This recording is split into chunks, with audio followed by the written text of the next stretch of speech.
Welcome to our video refactoring series. I'm Rob and I'm a junior engineer at Simply Business, and this is Nitish. Hi, I'm Nitish. I'm an engineering manager here at Simply Business. If you've not heard of Simply Business, we are a tech firm based in London, and we also have offices in Boston and remote workers from across the globe. So I'll pass it over to Nitish, and if you could give us a quick insight in what to expect with this video series. Sure, Rob. So in this video series, what we're going to do is look at ways to evolve an existing code base using some really simple rules for design and as well as simple techniques for refactoring, taking tiny steps to improve the shape of the code, to improve the design, as well as your own understanding of the code base. Perfect. So we won't take up any more of your time. We will explain the simple rules of design in the next video and also a quick insight into the project itself. So thank you for joining us, and we hope you enjoy the video series.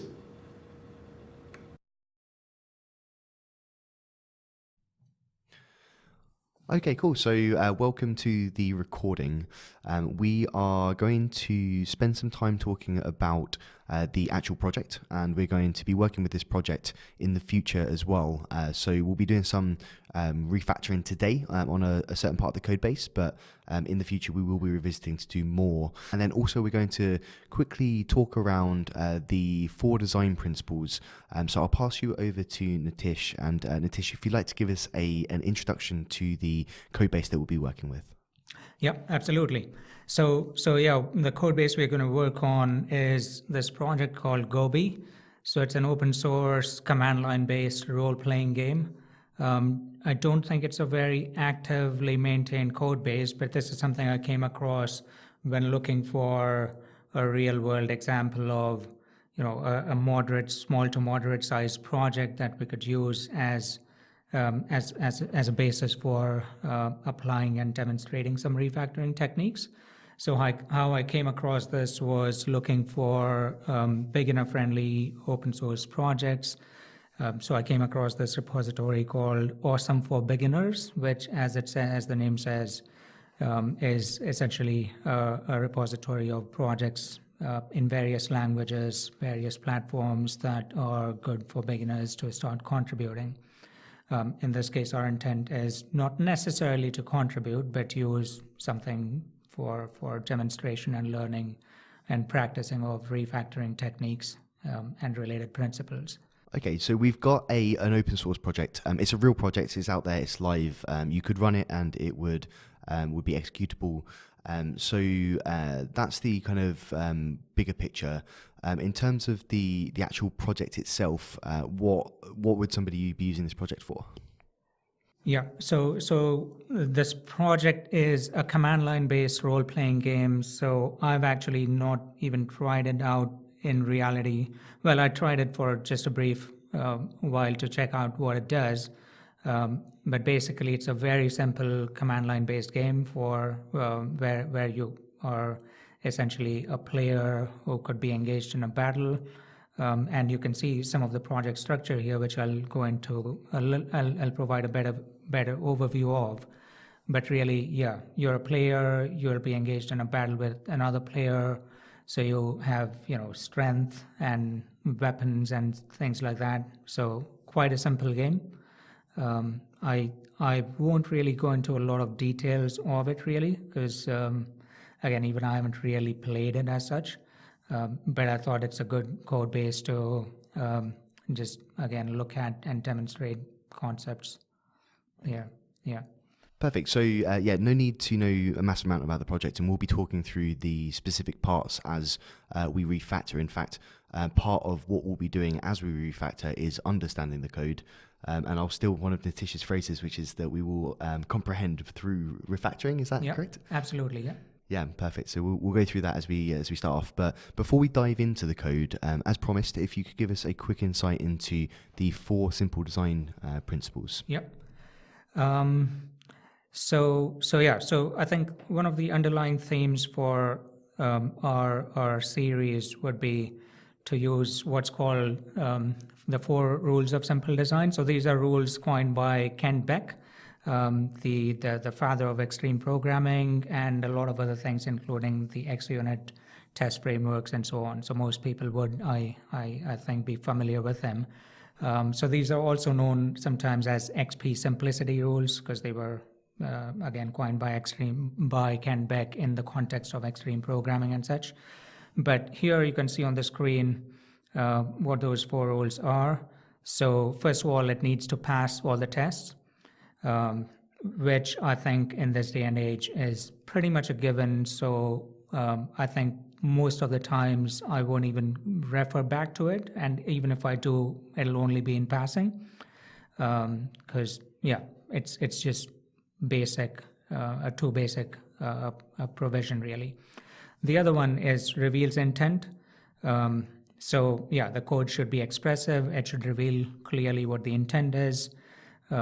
Don't repeat yourself. Actually, I think I like this phrasing slightly better.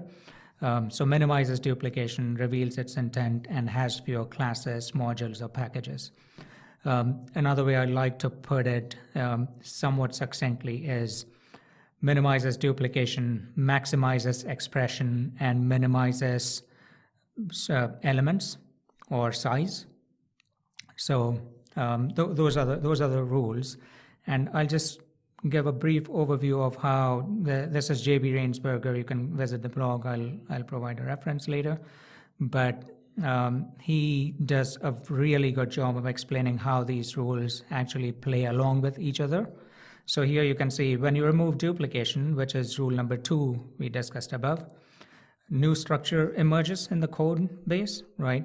And when you improve names, you end up redistributing responsibility because, for example, one of the common things that I see very often in code bases is things like foo manager or foo helper, right? And names like manager and helper don't really mean much, which is why you could put any number of things in it. You can give it any number of responsibilities and nothing would seem wrong. But it's only when you try to think of a better name that some of those responsibilities would start seeming out of place. So if something's a manager, any responsibility goes. But for example, if I call something a programmer, then I'll have to be much more specific about the responsibilities that class or entity would handle, right? And from there, I'd go straight to here. So basically how these rules then form a virtuous cycle, or as J.B. Rainsberger calls it, the simple design dynamo. So when you remove duplication, structure emerges. Those structures need new names, which leads to improvement in names, which leads to abstractions emerging. And when abstractions emerge, you can spot higher level duplication, and then you start right back at the start of the cycle. And in this case, I started with remove duplication, but as you can see in this diagram here, you could start with improving names, and it'll be the same cycle, of course. So that's really the gist of it. Great. So there's the higher level overview of the design principles that we'll be following. We're going to go through the code now, and we're going to start making changes. We'll try to remind you of where we're actually implementing some of these ideas as we go through, although they're not the only things that we'll be actually implementing or trying to improve. But we'll do our best to talk through our logic and why we're changing the things that we're changing as we go through. So we'll dive straight into the code, and Nitish, if you give us an idea of what class perhaps or module we'll start with. Yeah, absolutely. So first of all, I just really quickly want to give you an overview of the structure. So it's quite a simple project, really. As you can see, it's got 1, 2, 3, 4, 5 packages here. In each package or module, you've got just about the same number of classes, and most of them are quite self-evident, right? So there's battle-related classes here. I'm not going to list every one of them or spell out every one of them, but you can see here, so there's entities, so there's players, monsters, fighters. There's different events, items that you might be equipped with. There's this thing called a map and tile. And then there's these few classes here, which really tie together all of these classes and kind of form the skeleton of the application. So I'm just going to dive straight into this class called world command, and just scrolling through it to give you a quick overview. Maybe I should show a bit of the structure here. I'm going to minimize this. So you can see you've got a few different methods here: display default commands, display special commands, help, describe tile, interpret command. And that's really about it. So a fairly simple class, but as we start, and at this moment, I don't know a lot about what it does or how it does it. But as Rob mentioned earlier, I'm going to try to comprehend what the code does by refactoring it. This is something that Martin Fowler calls comprehension refactoring. He has a very nice article on something called workflows of refactoring, which you might want to refer to. But yeah, so comprehension refactoring is one of the workflows of refactoring. There's another one called litter pickup and a few others as well. But yeah, I'm going to start with, you could say, a combination of comprehension refactoring and litter pickup refactoring. All the time, of course, keeping the 4 rules of simple design in mind, and talking about how I'm applying it. Perfect. And just to mention now, obviously, one of the rules is to make sure that the tests pass. And there are tests that are already implemented within this project. Yes, that's right. And what I've done here is, I've checked out the project and I've made a few additions to it so that I have this continuously running tests in the background. So I can talk more about the setup later if people are interested. But basically, I've got a minor change to the project where I've enabled a continuous testing setup here. So I've got these tests running here. I'll just demonstrate, for instance, I'm restarting the tests, and you can see really quickly it runs all the tests. On the top right of the screen, you can see it's notified me that this was successful. And just to demonstrate, I can maybe show you a failure as well. So there you see, I've made a change to the code and the tests are now failing. So this is really handy because I don't need to switch tabs or terminals. I don't need to do a context switch. I can keep just working on the code, waiting for the test to quickly run and notify me as soon as I've done anything wrong or broken anything. Okay, fantastic. So that is a quick intro into the logistics of the project. Let's make our first change. So where would you like to start in the code? So I'm going to start just first of all looking right from the start here. So things that I see here is we've got a constant that declares the default commands. So I can see there's some movement related commands, show the help menu, print the map. So these are, I'm imagining, commands that the player would type on the command line in this case while playing the game. And in response to each command, this is the kind of thing that would happen. So that seems fairly simple, just a declaration of some constant or constants. So I'm going to skip over that. That looks like a fairly simple method, really simple method. This one looks somewhat interesting. It's not too long, but I can see here things like, well, this very long line and a few other things. I don't know what it's doing. I can see at least one potential problem there. But of course, what I'm trying to do then is not just fix that, but also understand what this method does. So let's try and figure that out as we go. Mm-hmm. Okay, fantastic. Cool. So the first thing I'm going to do is I look at this and I see this really long line. And the other thing I see is going back to those principles. Rule number 2 minimizes duplication, and I see some duplication here. So for one, I see player.location.chords, so that chain of attribute or method navigations over here at least twice. Then if you look at player.location, that's referred to, in fact, thrice. So I'm going to try and reduce some of that. And this is something I want to say about duplication and application of these rules of simple design. I think one thing I've found really useful is to really sharpen your sense of spotting duplication, because many people, many a times in many contexts, would often not even consider this duplication because it's a single line, and most of the times, even for tools, duplication is when you've got at least 2 lines or a couple of lines. But I think it's really powerful when you've sharpened your sense of spotting duplication to even a few characters or even method calls, at that level.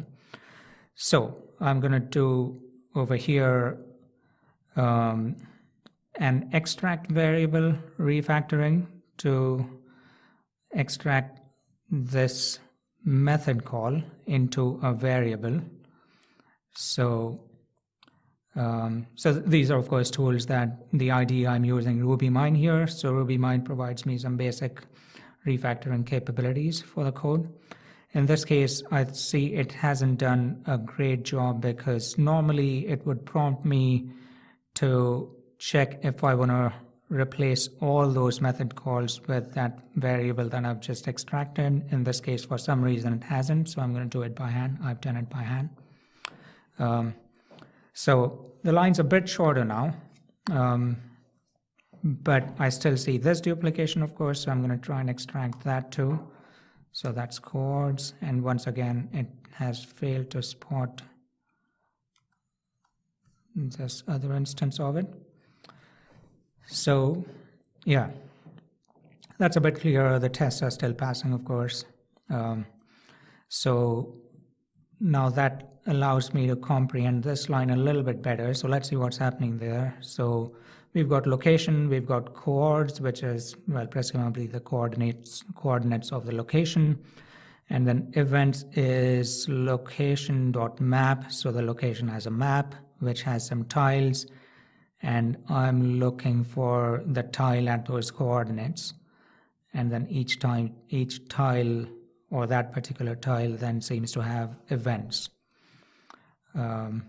Okay, fine. That's for me good enough for now before I move on to the next line.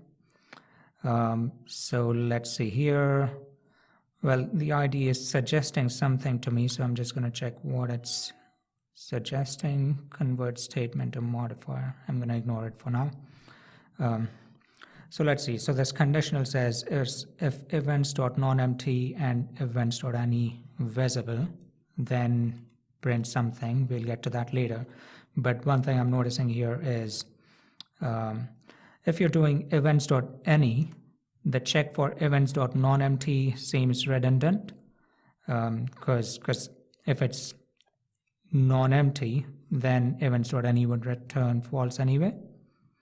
So I'm going to get rid of that and simplify the conditional and see if that still works.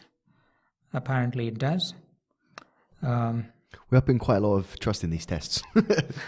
Yes. So one thing, yes, we are putting a lot of trust. And to be honest, I haven't checked how good or bad those tests are. But for the purposes of this exercise, at least, I'll assume that those tests are reliable until I have evidence otherwise.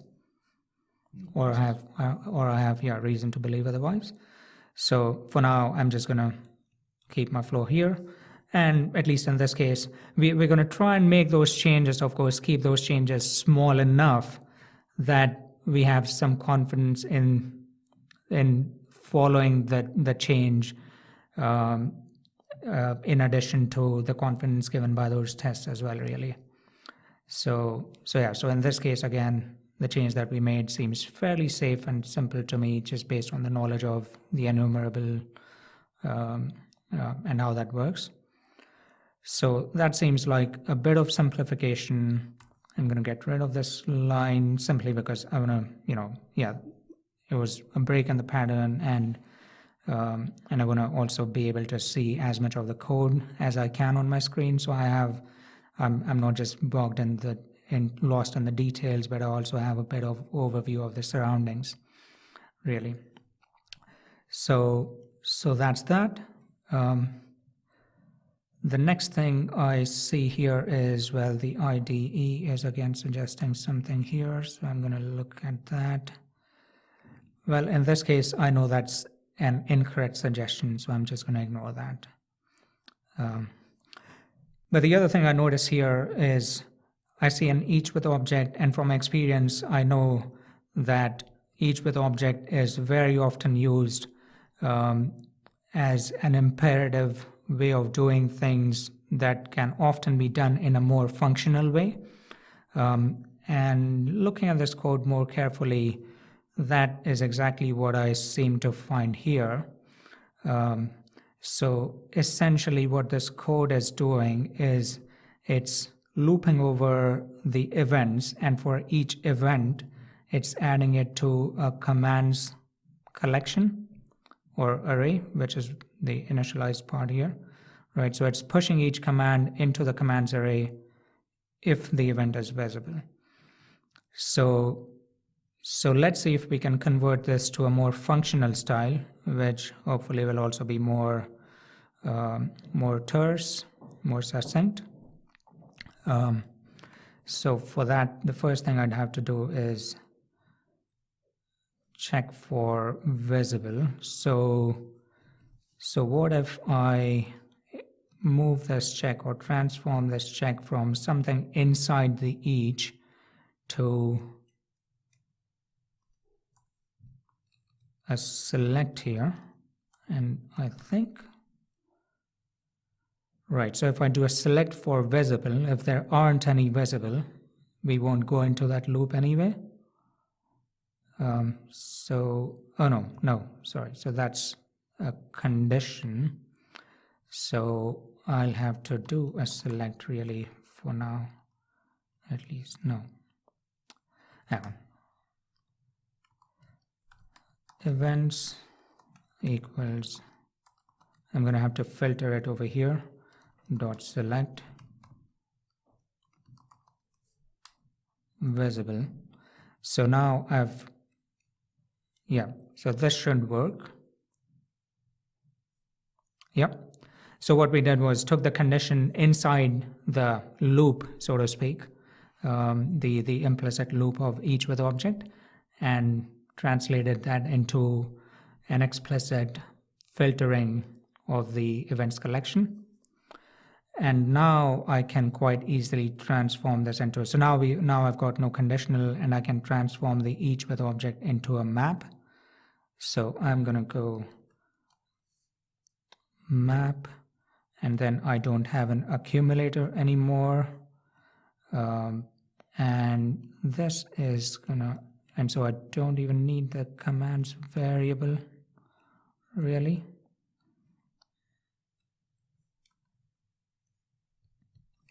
Let's just see if this works.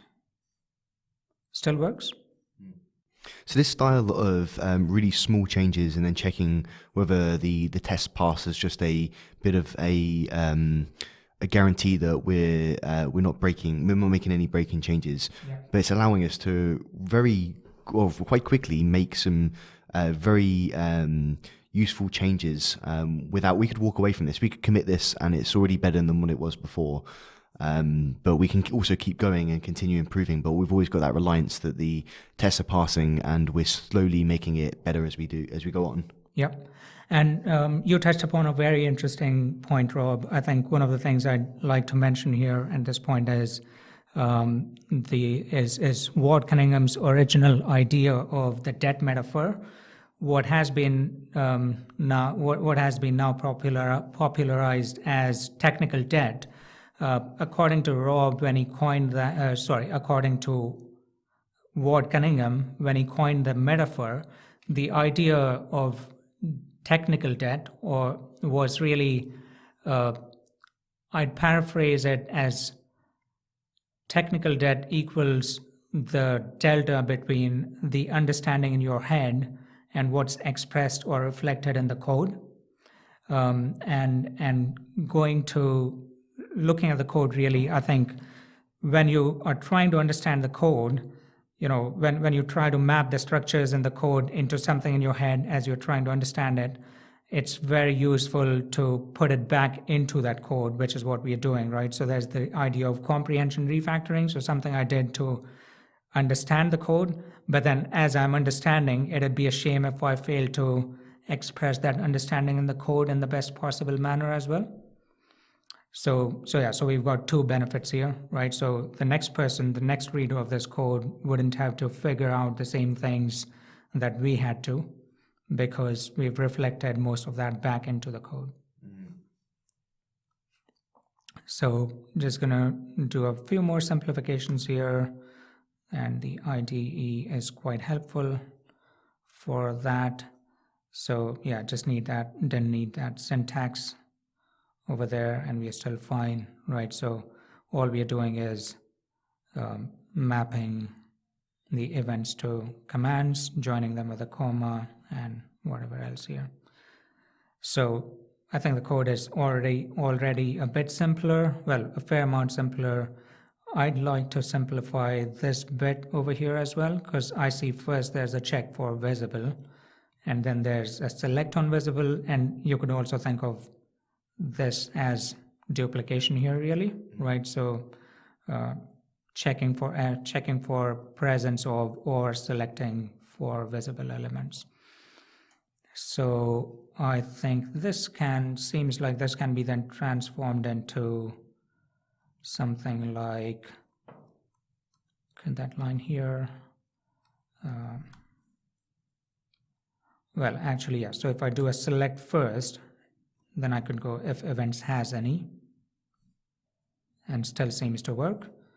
And then I can convert, because it's a single line inside the statement now, I can convert it into a modifier. One thing I just noticed, I don't know if it's an issue or not, but we've got two variables called events. Good point. I think I should rename it to, because it's actually visible events. So let's rename this to, well, let's see how good a job the IDE would do in this case. I think it's okay, not that great, because it's also renaming the variable on top, but I'll go back and it's easier, we can just make one change. Right. Oh no, right, I had to change this as well. So this is a bit of a shortcoming with IDEs for dynamically typed languages like Ruby. If I were working in Java or C# or something where the IDE has information about the types available to it, it would have been a lot more helpful, a lot more powerful, but we are working with what we've got here. So with that rename, though, it seems that this line has become quite long. How do you like it, Rob? I would say it's still quite difficult to comprehend what's going on. I can't read that and know really off the top of my head what's happening there. Yeah. How about, we could always, of course, extract variables or extract methods or something to clarify that, and I agree to. I'm just also thinking this thing here. So basically, we're looking at visible events and we are mapping them to commands. So do you think it would be sensible to extract this? And I'm going to use a shortcut now. Instead of opening the menu, in this case for extract variable, it's on Mac, it's Command Option V. So what if I call this visible commands? And then I could even change this to visible commands. And I might be able to then even inline this variable. That is, at least in terms of the line length, it's slightly better, and also in terms of what's happening on that single line. But do you think that name makes sense? Yeah, that makes sense to me. Does it express the intent? It kind of does. I feel slightly uncomfortable with, first of all, even with visible events, I'm not entirely sure what that is, but surely event has a visible attribute or property, which means that it has some meaning, I presume, in the domain, which I'm not very familiar with. So I feel slightly uncomfortable, but I'd be happy to go with that for now. I suppose with software development, naming can often be the contentious issue, and we could spend many hours debating the different topics. But one important thing to remember is that we're definitely improving it from what it was.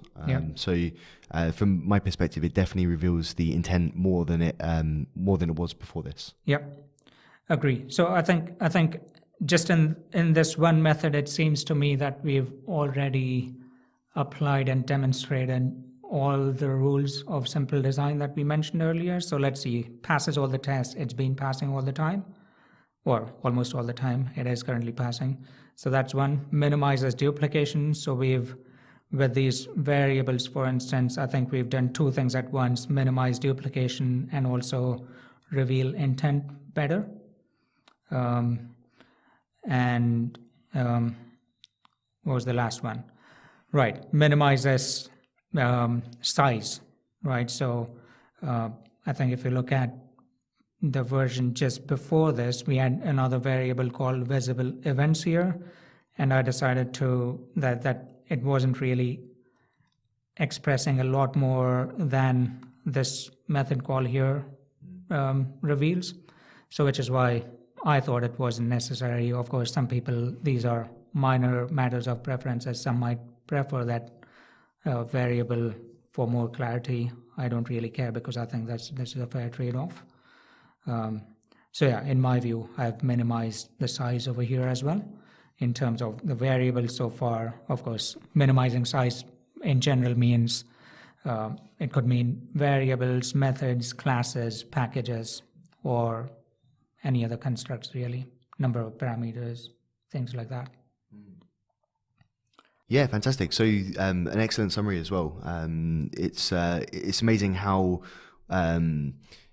easy. Obviously, it's the simple. The name is in the title, right? There are 4 simple rules. So it's great to get more familiar with this, so we can start noticing where we spot opportunities to actually implement some of these. And I think that we've definitely walked away from this method having made it a lot clearer. I think somebody coming to this code base now would be able to look at it and have a fairly good understanding just on a quick glance as to what's happening there. And I think that really helps show how some of these simple changes can actually have quite a big impact. Does it make sense to leave it here for this particular one? It does. I'd just like to make maybe one small change if you're okay with that. Yeah, while you were talking, I just noticed here this comment that says print the commands that are tile specific. And then I was trying to make sense of this whole method now that we worked through it. And I look at the method name, it says display special commands, especially with respect, keeping that comment in mind. What this method is doing now becomes a lot clearer to me as well. Right, so, but it seems to me that the method name itself is not as clear. I think if it could reflect exactly what the comment says as well, that comment also might be unnecessary, because special commands doesn't mean a lot, right? Special in what way, right? Which is why I think the explanatory comment there helps, but I might just as well rename this method here, and I'm going to use again a shortcut. I don't remember what that is, but yeah, I'm just going to call it display tile specific commands.